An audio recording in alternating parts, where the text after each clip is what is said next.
chapter 23.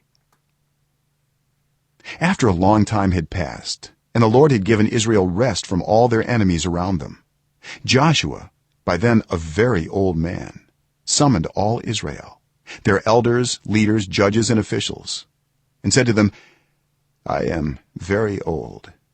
You yourselves have seen everything the Lord your God has done to all these nations for your sake. It was the Lord your God who fought for you.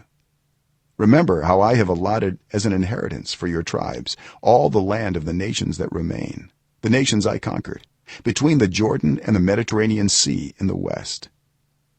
The Lord your God himself will push them out for your sake. He will drive them out before you, and you will take possession of their land, as the Lord your God promised you. Be very strong, be careful to obey all that is written in the book of the law of Moses, without turning aside to the right or to the left. Do not associate with these nations that remain among you. Do not invoke the names of their gods or swear by them. You must not serve them or bow down to them. But you are to hold fast to the Lord your God, as you have until now. The Lord has driven out before you great and powerful nations.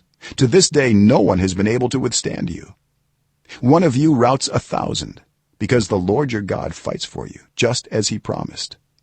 So be very careful to love the Lord your God. But if you turn away and ally yourselves with the survivors of these nations that remain among you, and if you intermarry with them and associate with them, then you may be sure that the Lord your God will no longer drive out these nations before you.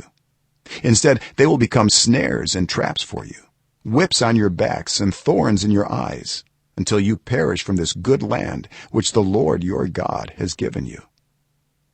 Now I am about to go the way of all the earth.